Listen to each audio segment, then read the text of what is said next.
Usai kasasi, Ferdy Sambo dikabulkan, pengacara Brigadir Yosua tersangka. Tak lama setelah kasasi Ferdy Sambo diterima Hakim Mahkamah Agung, kabar lainnya datang dari kuasa hukum mendiang Brigadir Yosua, Kamarudin Simanjuntak. Ia resmi jadi tersangka yang ditetapkan oleh Barreskrim Polri. Akan tetapi kasus yang dijerat untuk Kamarudin tak ada kaitan dengan kematian Brigadir Yosua. Direktur Tindak Pidana Siber Barreskrim Polri Brigjen Adi Vivit membenarkan status Kamarudin saat ini.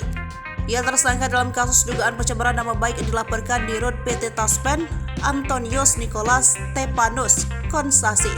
Adi Vivit mengatakan pihaknya juga sudah menjadwalkan pemanggilan terhadap Kamarudin sebagai tersangka. Namun dia juga belum membeberkan secara pasti kapan agenda pemanggilan untuk pemeriksaan itu dilakukan. Hingga berita ini dimuat, Kamarudin belum merespon soal penetapan tersangka tersebut. Dilansir dari tribunnews.com, Kamarudin dilaporkan di Rut PT Taspen atas pencemaran nama baik ke Polres Metro Jakarta Pusat pada 5 September 2022. Kuasa hukum ANS Kosasi Duku Ari Widakdo kepada wartawan Senin 5 September 2022 mengatakan Kamarudin juga dilaporkan atas dugaan penyebaran berita bohong.